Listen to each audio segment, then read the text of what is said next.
Ebesa obi bia yi ni ho ano. Obi yi ni ho ano sa do memti. Lọ́jọ́ obi ka se ko jiri aha na. Obi ka se ko jiri aha na. Obi ka se ko jiri aha na. Abi ba so tina se. Era so be se o bi se fo wi enya no ma. Adui Asofeli John Owusu Exam. Ana ebusa adui. Yes. Adui mi no ba na bi ya. Na yẹni anu a ofiri takrade ẹbaẹ nfantimam na mo yẹ ahoboa na mo de mo dum da mo siesie no ẹba ansa na sọpani adwuma bẹba no mo ma mi mbọ adwuma so kyerɛ mo na adwotofo a ɔmo so ahoɔden no na mo yɛ ahoboa deɛ ɔde abɛduro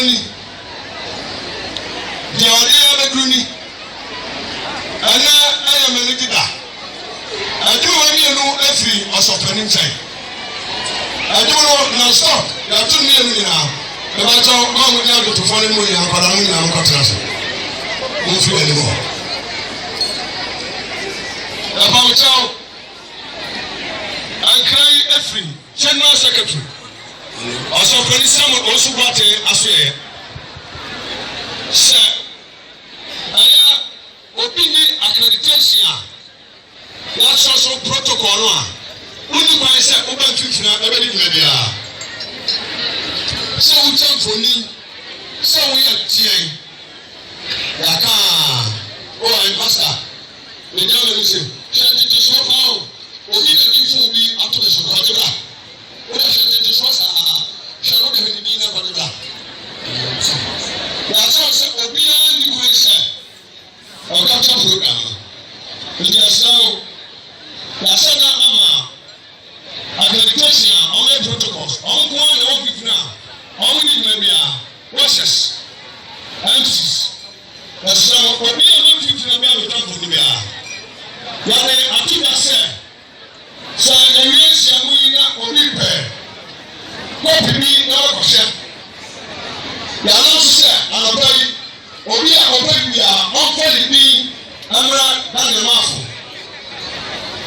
Yẹn ti ketewa no aha sọwọni asafo wɔm o telephone number na yɛn wu nipa dodo a wɔn pɛ nhyiamu wɔ yɛ a yɛ bi video ni bi amadi mo bi asɔpɛni ne pɛsifo bɔ bebe a general secretary adade paa ɔbɛyɛ sɛ ɛmɛ di ama yi eti na yɛn pɛ sɛ obiara bɛ bɛtɔ bi na wɔde akɔkyerɛ obi bi a ɛyɛ sa ɛnyɛ kama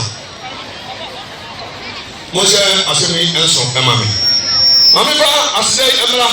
Na adwuma yi afama odifoɔ Daniel Adjei ɔdɔfoɔ Samson kyerɛ odifoɔ Daniel Adjei Mampɔn na se dɛn na meka yi odifoɔ Daniel Adjei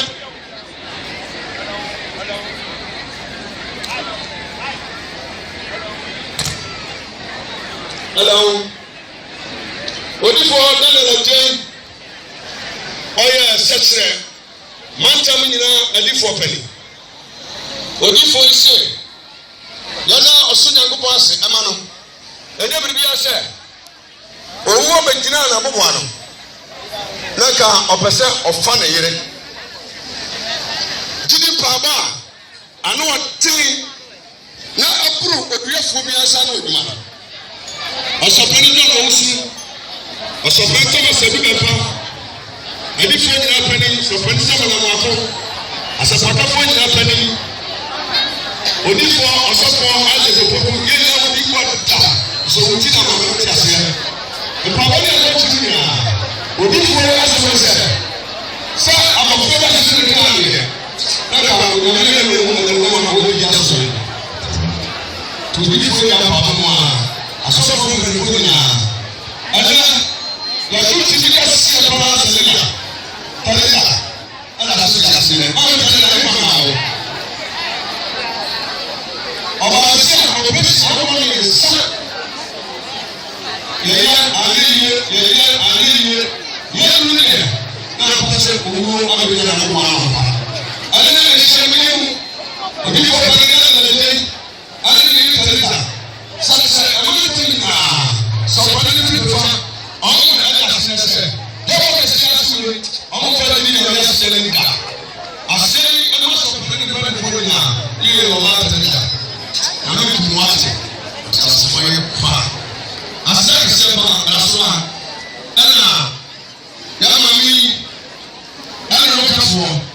Mambo asafo. Ele na osoro ya ko wase. Na so mo dua ni de osofani ebusano. E ma me. Asidan ke nyame. Odifo. Na from platform ni agonya ka se pa da ma. Na ene oyin enyim na ho. Ma me support me so baby. Na so baby. Asidan 20 Ghana cedis. Ade to for do nyame de abedu ni. Adi for da lady ene ne ire. Asidan. Ene ma se. Adi we sofani do. Ene na o be se from me wa. O se from. Ala be na. O ba. O ye adu la ni ba yo. Ene da to for na ba do na. Ene do ba yo. Ene ma se. Yeah.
yɛ de so.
Monjani se omra sura. Omra. Abetufo bani se meka asebi entu bitrim. Owe kula. Okay. Na abetufo bani se bitwete dana sisiwe. Na pakoto nsuo nwomna bogo no sa afofo se be mechi mu. Wait to issue adaka baako. Yes, that's it. That's it. Koto issue adaka ni. Oh, ada obligation di mami. Ana ne sisi. Ana si. Abraham. asɛm ni oyɛ ɔdomfoɔ sɛ onye ɛkɔgye abotan no nti mompɛpɛ adwuma no mamefa asra no ɔwɔ adwuma no ɛmmra na menam saa akɔnyɛ so sɛdeɛ ɔsɔpani sɛ ɔsu brɔte ɔwɔ yɛfifiri sɛ ɔkyerɛfoɔ pani ma sɔre no general secretary ɔno na ɛyɛ protocol team no nyinaa ɛhyɛ no ase ama dodoɔ bɛnya nteɛ sɛ obi pɛ kadro di bi a ɛyɛ nhyiamu a yɛtwɛn sɛ wompɛ bi a ɔmɔda ɛfa wodi ɛma ɛyɛ babɔfrɛ fa wodi ma no ransford mafo ɛwɔ he a na ɔntwerɛ wodi asafo wom wo contact numbers sɛdeɛ ɛbɛyɛ a wodi ɛsoa wodi pɛ ɛyɛ nneɛma nyinaa ɛbɛba abɔntene baabi a wobi a yɛbɛto yɛnsa frɛ wo na yɛde ɔno so ne contact ama wo ne contact ama wo sɛ wobɛsɛ ne mobile money ana ɔde ama wo ɛkwan bi a ɛbɛfa so bi a wo nsa bɛka kɔmpi bi a wo nsa ɛbɛka yɛpɛ nipa dodo a ɔmo bɛtumi agye ansa na yɛtumi atu ɛho anamɔ yɛnka sɛ bɛkyerɛ wo din na fɛ sika bi ɛka ho na mu ɛdin no ɛne atenaeɛ ɛne ɔnam asɛbɛyɛ a yɛbɛhu adodo ɛbɛnya no yɛtumi akɔ akɔyɛ ɛde aba ɛdɔmɔni no 10 Ghana cedis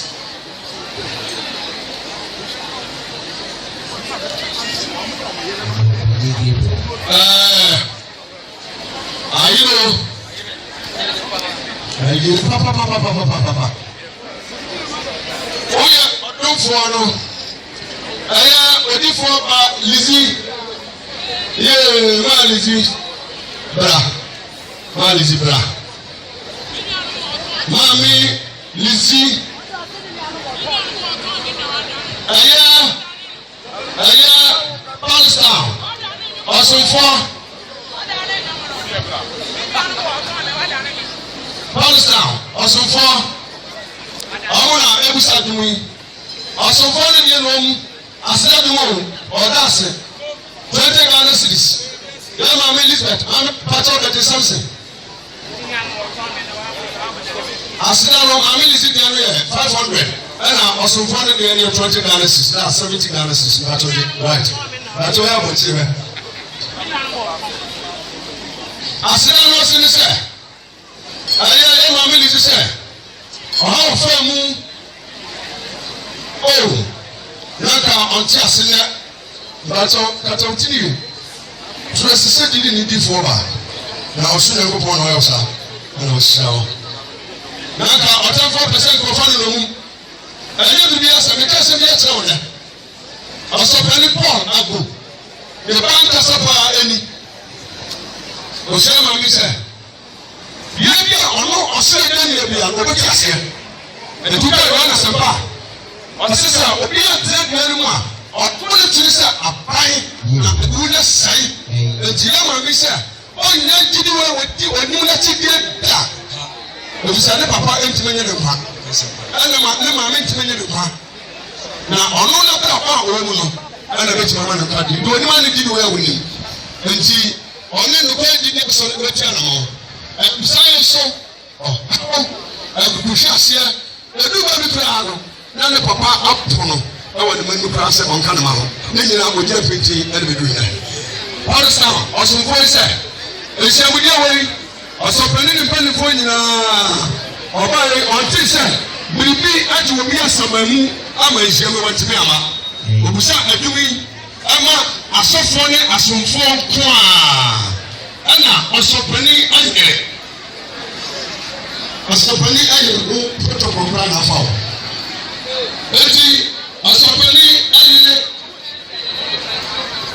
ɛka saa dwumadie wɔ ho na sira mo ɛna ɔni na ɛda ase no ɔmo sida no ɛna yɛ sɛ ɛna dwumadie no ɛna ɛdwom na fira ɔsɔpɛni ne ne mpanyinfoɔ ɛne ɔmo bɛn eti ɔmo gidi ma obiara nkyerɛ wɔn no obiara nkyerɛ wɔn no asomfoɔ asɔpɛnifoɔ board of trustees area pastors ɛna ɔsɔpɛni ɛne asɔfoɔ mpanyinfoɔ area pastors àwọn ọmọ ìlú wa ṣe ɛkasa yi ɛna sọ alábẹ̀fọ́ ọkọ ɛna mọ ɛna sọ ɛna sọ.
ɛdɔɔso bebree nka yɛn abɔneɛfo nka yɛkora yɛ ne hwan yɛkora ne hwan hwɛ mpempem a ɛboro so a yɛda so ɛwɔ tepaman mu yɛkora yɛ ne hwan na bɛyɛ bi ɛdɔɔso na asome no mmienu so ɛna saa bere yɛda so wɔ ha sɛ ekuro bi kura na nka emu nipa nyinaa te sɛ ya bɛbata ti kada bi obi nyare nkada bi ɛsɛ bi o de fa sɛ kuro baako bi ɛna nipa ni a nka obi nyare bɛ ɛna nka obi nyare nka asɛm ti obi nyare ɔno na ne mo boro ho na dum no ɛdɔɔso bebree yɛ ɛdɔɔso wɔ na ti fi sɛ yɛka fo yɛ dɛm yɛ akɔpɔ yɛde yɛ sɔrɔ wɔ bi a ɛka bɔ nyame yɛ nimu no no nsɛ n'agye bi wɔ bi a no ɔyɛ ne ti yie mu ɔyɛ nyame baako pɛ yes. Abidufo pɛni sabiri wɔ ha aminusa hɔ na sɛdeɛ wɔsi adidi akɔ ne mu deɛ wɔta eti biribiara mu ɛnyɛ biribiara sɛ abɔfra oduntini emmanuel dakwa sɛ mɛka ɔmo yɛ protocol team ne ho asɛm akyerɛ wa yɛ ɔmo fa life coverage akɔ us ebi kɔ london eti sɛ wɔn mu sɛ obi edi dwuma bi a na yasɛda ama na accreditation protocol ɛdanko ɔfa ɛnɛ ehyiamu life ɛwɔ london ɛsɛ londonfoɔ nyinaa ɔmo wɔ saa line so nyinaa ɛfɛ program life yɛn nua emmanuel dakwa sɛ esiw so adotofoɔ panyin na ɔmo ano nsa nka yɛde pɛ papa mu nka kyɛ kwam dabi mɛbi a ɔsɛ kwam nti kwato ɔmo asɛm na meka no meka kwato a na ɔbɛhu no eti minimum akontam firim na meka kwantoa ha dakwa se esiw so 1 million yɛfa ma adotofoɔ yi na ɔmfa prapra kwam ɔkyena bɛtene ka meda ma sika anim wagye na nyame hyɛ na ɔnsɛ wohyim na fa bi bɛka ho ɛno so yɛ ade papa